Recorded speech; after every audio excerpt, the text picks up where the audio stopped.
Ngapain nulis? Ini loh, gue lagi ngekritik keputusan-keputusan gak jelas yang dibikin sama pemerintah sekarang. Ngapain sih mereka tuh? Yang ngapain tuh kamu? Kamu tuh nggak ada kerjaan, nggak ada gunanya, sumpah. Gitu. Ya ini kan sebagai tanda kalau gue masih care sama keadaan negara sekarang. Dan itu juga sebagai bentuk bela negara. Karena gue pengen negara kita tuh terus maju dan berkembang. Bela negara, lu bilang bela negara. Nih, bela negara itu kayak pahlawan kita dulu. Angkat senjata, ikut wajib militer. Itu baru bela negara. Kalau cuma ngetut doang kayak gini, mana bisa dipanggil bela negara? Aduh pemikirannya tuh ngestak di abad ke-19 tahu nggak? Sekarang udah tahun 2026 nih. Lah, lu pikir ancaman negara tuh cuma modal tank sama peluru doang gitu? Sekarang tuh udah zamannya cyber war, perang ideologi, perang ekonomi lewat medsos. Kalau lu cuma modal otot tapi gagap teknologi ya bangsa kita juga tetap hancur dari dalam. Tapi kan gini nulis, esensinya kan di fisik. Misal nih kalau kita diserang secara fisik, emang kita mau ngelawan dengan semua tweetmu itu? Nggak bisa dong. Ya pertahanan fisik tuh emang perlu tapi ketahanan nasional tuh luas banget loh. Lah kalau lu kemakan hoax setiap hari dan bisa diadu domba sampai pecah gimana? Kan nggak perlu tuh adu fisik dulu, enggak kan? Ngapain sih kalian anjing? Berisik banget dah. Gini, gue ngomong ke dia kan, dia ngeyel banget udah gue kasih tahu. Udahlah. Gue belum ngomong, sabar. Jadi Daripada kalian debat, nih mending kalian lihat ini.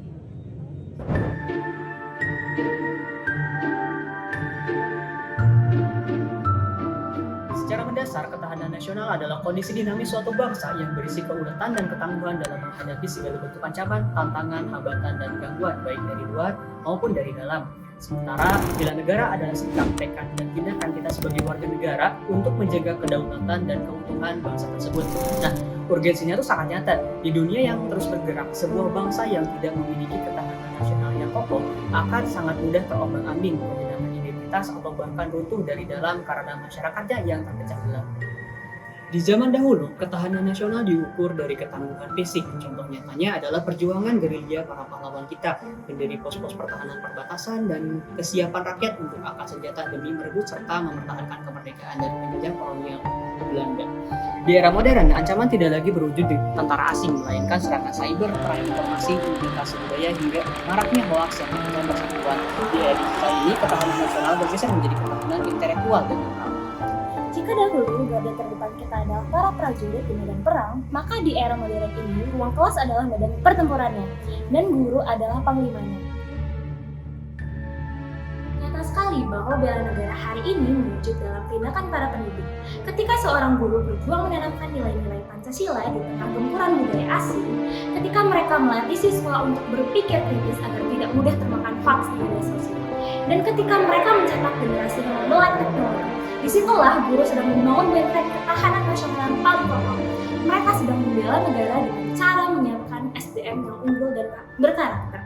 Untuk menggali lebih dalam bagaimana para pendidik kita menavigasi tantangan besar ini, mari kita dengarkan langsung penuturan atau perspektif dari seorang guru yang kaya akan pengalaman. Yuk simak video berikut ini.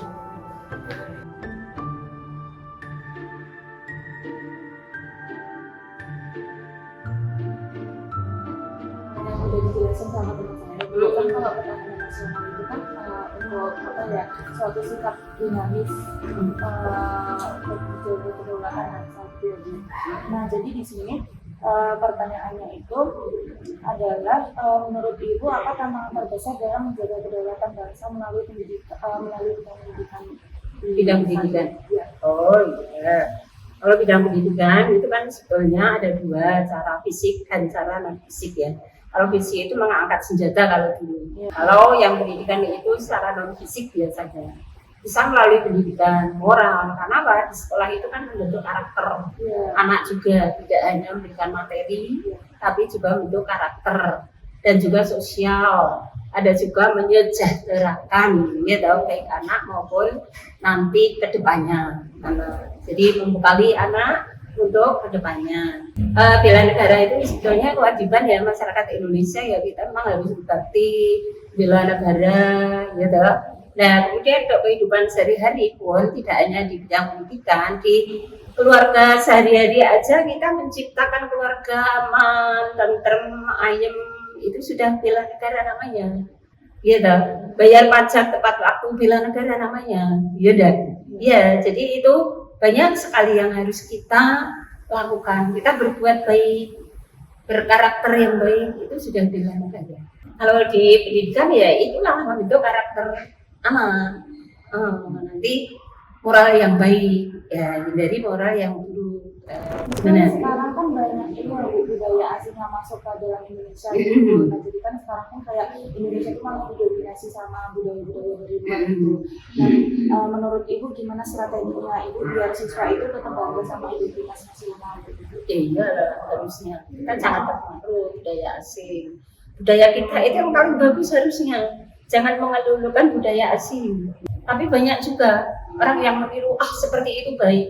Padahal menurut etika ya, agama, apalagi kita di lingkungan pondok, nggak etis loh seperti itu. Tapi bangganya, ya dah, orang yang meniru budaya asing. Nah, terus kan mengingat Ibu yang udah mengabdi sebagai seorang guru itu cukup lama, Bu. Gimana Ibu melihat pergeseran cara siswa menganggap konsep bela negara dulu sama generasi digital sekarang? Ya, kita itu di lingkungan pondok nggak boleh kayak kalau sini ada lemburnya loh. Karena KTI kan boleh bawa laptop di MA nggak boleh sama sekali. HP laptop nggak boleh. Nah, ya seperti itu. Jadi sebetulnya itu juga ada baiknya, cuma ya ada kurangnya ya.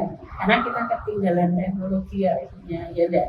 Nah, kalau di zaman sekarang itu gimana sih cara Ibu buat menanamkan nilai-nilai nasionalisme biar tetap relevan dan nggak dianggap kuno sama siswa di sini? Itu dengan karakter yang berbeda-beda, nah ya mungkin bisa yang benci ke saya, ada yang suka dengan saya, karena maksud baik saya itu belum tentu baik buat orang lain gitu. Ada yang diajar dari awal sampai akhir tidur terus, tapi kadang anak kan karakternya sudah beda, jadi itulah macam-macam karakter dulu harus bisa sabar untuk menghadapi semuanya, gitu ya. Nah kalau bisa tercapai semua. Nah, tapi ya nggak 100% ya nggak bisa ya, bisa seperti itu. Ya, kita aja mohon maaf kalau ada kurangnya. Makasih banyak ya Bu. Sama-sama. Makasih banyak udah nyempetin waktu buat Iya, tidak apa-apa ya, sama saya.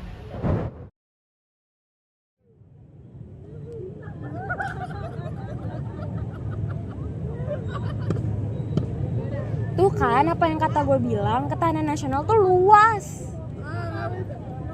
Enggak, itu cuman hal kecil. Kita itu enggak bisa jadi patokan, enggak. Gue bisa buktiin, lihat aja nanti. Lihat nanti.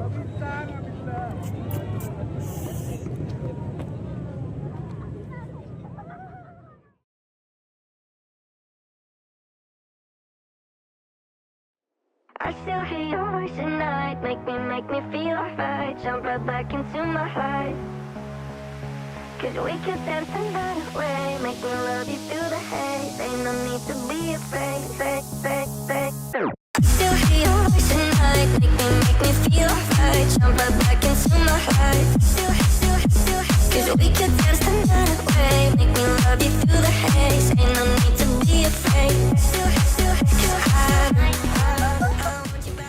Seperti yang kita simak tadi, bahwa bela negara dan ketahanan nasional itu merupakan milik bersama. Jadi tidak ada ketentuan bahwa setiap orang mengacu pada salah satu pihak, tapi itu adalah milik kita bersama. Oke, sekian dari kelompok kami. Kami ucapkan terima kasih. Mohon maaf bila ada kesalahan atau apapun itu dalam menyampaikan pesan dalam video ini. Terima kasih. Wassalamualaikum warahmatullahi wabarakatuh.